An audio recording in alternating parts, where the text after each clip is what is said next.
Assalamualaikum warahmatullahi wabarakatuh. Kami dari kelompok 6 yang beranggotakan 2 orang, saya sendiri Afriza Arabiku dan teman saya Rafiki Adli, ingin menceritakan dan membahas tentang perang salib, konflik dan dampaknya. Perang salib adalah serangkaian perang yang terjadi antara umat Islam dan Kristen yang berlangsung dari tahun 1096 hingga 1291. Perang ini terjadi karena sejumlah kota yang tempat suci Kristen diduduki oleh umat Islam sejak tahun 632 Masehi. Dan penyebab utama perang salib adalah permohonan Kaisar Alexius Komnenos kepada Paus Urbanus II pada tahun 1095 untuk membantunya karena kekuasaannya di Asia telah diserang Bani Saljuk di sepanjang pesisir Manohara. Faktor penyebab perang salib. Yang pertama, penaklukan Yerusalem. Pada tahun 1071, pasukan Saljuk Turki menguasai Yerusalem, kota suci bagi umat Kristen. Kemudian panggilan Paus Urbanus II. Paus Urbanus II menyerukan perang suci untuk merebut kembali Yerusalem dari tangan Muslim. Kemudian yang ketiga, keinginan memperluas kekuasaan.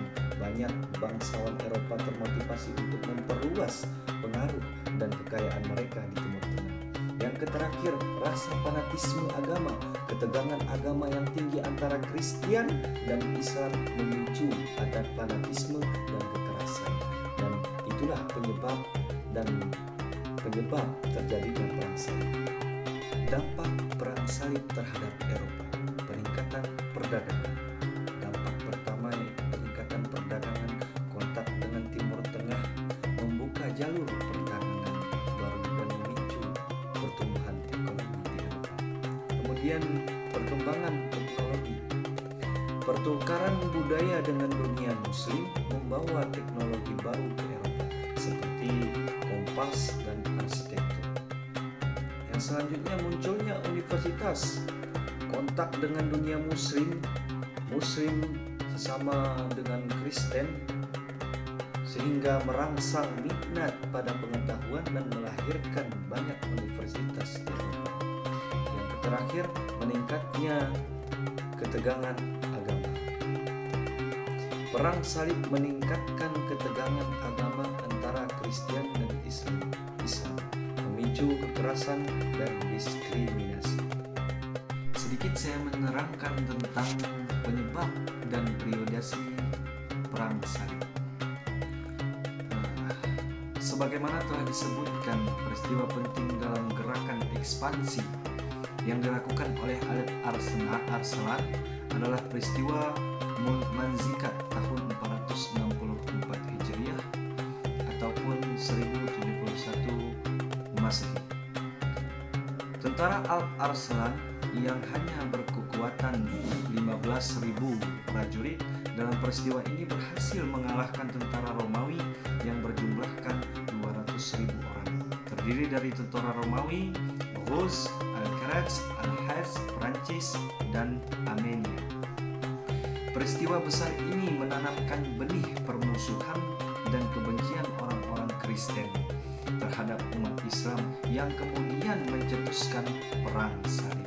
Kebencian itu bertambah setelah dinasti Saljuk dapat merebut Baitul Maqdis pada tahun 471 Hijriah dari kekuasaan dinasti Fatimiyah yang berkedudukan di Mesir. Penguasaan Saljuk menetapkan beberapa peraturan bagi umat Kristen yang ingin berziarah ke sana. Peraturan itu dirasakan sangat menyulitkan mereka untuk memperoleh kembali keleluasan berziarah ke tanah suci Kristen itu. Pada tahun 1095 Masehi, Paus Urbanus II berseru pada umat Kristen di Eropa supaya melakukan perang suci yang pertama. Perang ini kemudian dikenal dengan nama Perang Salib. Adapun periode-periode yang terjadi pada perang salib yang pertama kali yaitu pada musim semi tahun 1095 Masehi 150.000 orang Eropa, sebagian besar bangsa Perancis dan Norman, berangkat menuju Konstantinopel, kemudian ke Palestina. Tentara salib yang dipimpin oleh Godfrey Bohemond dan Raymond ini memperoleh kemenangan besar. Pada tanggal 18 Juni 1097, mereka berhasil menaklukkan Nesia dan tahun 1098 Masehi menguasai Raha ataupun disebut juga Edessa. Di sini mereka mendirikan kerajaan Latin pertama yang dipimpin oleh Baldawin sebagai raja. Adapun periode yang kedua, yaitu ketika Imaduddin Zangki memimpin umat Islam menguasai Mosul dan Irak, berhasil menaklukkan kembali Aleppo, Hamimah dan Edessa pada tahun 1144 Masehi. Namun ia wafat pada tahun 1146 Masehi. Tugasnya dilanjutkan kembali oleh putranya Nuruddin Zangki. Nuruddin berhasil merebut kembali Atesosia pada tahun 1149 Masehi, dan pada tahun 1151 Masehi seluruh Edessa dapat direbut kembali dan menjadi milik umat Islam. Kejatuhan Edessa membuat para raja ingin kembali Edessa, yaitu oleh Paus Agenius III, dan disambut seruannya oleh Raja Perancis Louis VII dan Raja Jerman Konrad II.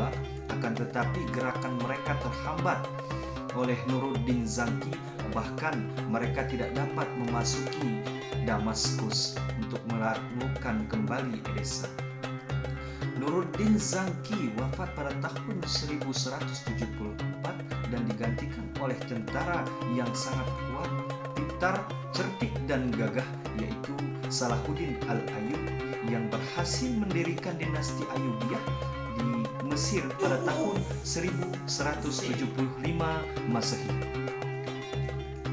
Kemudian pada periode yang ketiga, tentara salib pada periode ini dipimpin oleh Raja Jerman Frederick II. Kali ini mereka berusaha merebut Mesir lebih dahulu sebelum ke Palestina, dengan harapan dapat bantuan dari orang-orang Kristiani Kipti. Pada tahun 1219 Masehi, mereka berhasil menduduki Dimyat. Raja Mesir dari dinasti Ayyubiyah waktu itu, Al-Malik Al-Kamli, membuat perjanjian dengan Frederick. Isinya antara lain, Frederick bersedia melepaskan Dimyat sementara Al-Malik Al-Kamil melepaskan Palestina. Frederick menjamin kepada amanah kaum muslimin di sana, dan Frederick tidak mengirim bantuan kepada Kristen di Syria. Dalam perkembangan berikutnya, Palestina dapat direbut kembali oleh kaum muslim tahun 1247 Masehi. Dalam perkembangannya, Palestina dapat direbut kembali oleh kaum muslim pada tahun 1247 Masehi. Di masa pemerintahan Al-Malik Al-Salih, penguasa Mesir selanjutnya, ketika Mesir dikuasai oleh dinasti Malikiyah yang digantikan posisi dinasti Ayyubiyah, pimpinan perang dipegang oleh Baybars dan Kalawun. Pada masa mereka akan dapat direbut kembali oleh kaum muslimin pada tahun 1291 Masehi. Itulah sedikit penjelasan dan penerangan tentang kisah dari penyebab perang salib dan periode-periode perang salib.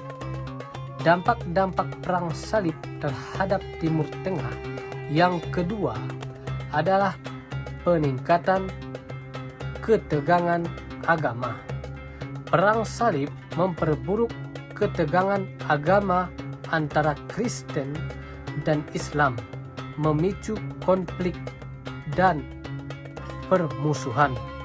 Dampak-dampak perang salib terhadap Timur Tengah. Dampak ketiga adalah pengaruh budaya. Perang salib membawa pengaruh budaya Eropa ke Timur Tengah seperti arsitektur dan bahasa. Dampak-dampak perang salib terhadap Timur Tengah yang keempat adalah perubahan politik. Perang salib menyebabkan perubahan politik di Timur Tengah dengan munculnya negara-negara Kristen di wilayah tersebut. Selanjutnya, ada perubahan politik dan sosial akibat perang salib, yaitu ada 3. Yang pertama, peningkatan kekuasaan Paus. Peningkatan kekuasaan Paus mendapatkan pengaruh besar dalam urusan politik Eropa melalui semua perang suci. Perubahan politik dan sosial akibat perang salib yang kedua adalah munculnya ordo militer. Ordo militer seperti Templar dan Hospitaller muncul untuk melindungi para peziarah dan memerangi Muslim. Perubahan politik dan sosial akibat perang salib yang ketiga adalah perubahan sosial. Perang salib mendorong perubahan sosial di Eropa, seperti penguatan feudalisme dan munculnya kelas kesatria. Pengaruh perang salib terhadap perdagangan dan ekonomi. Jalur perdagangan baru. Yang pertama, perang salib membuka jalur perdagangan baru antara Eropa dan Timur Tengah, memperluas pasar dan meningkatkan perdagangannya. Dan yang kedua, peningkatan ekonomi. Pengaruh perang salib terhadap ekonomi. Perang salib mendorong pertumbuhan ekonomi di Eropa, terutama di kota-kota, pelabuhan, dan pusat perdagangan. Demikianlah perang salib yang berkobar di timur. Perang ini tidak berhenti di barat, di Spanyol, sampai umat Islam terusir dari sana.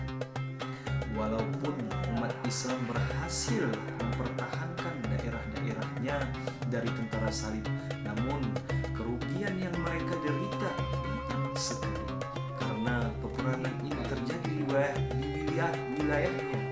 Kerugian ini mengakibatkan kekuatan politik umat Islam menjadi lemah. Dalam kondisi demikian, mereka bukan menjadi bersatu, tetapi malah terpecah belah. Banyak dinasti kecil yang memerdekakan diri dari pemerintahan pusat Abbasiyah di Baghdad. Ala hada faqat minni min firqati sittati fi mas'alati hamlati salibiyah wa asbabi. يمكن خاطئ في هذه المسألة أقول عفوا كثيرا وأستغفر الله العظيم. أغفر على هذا. السلام عليكم ورحمة الله وبركاته.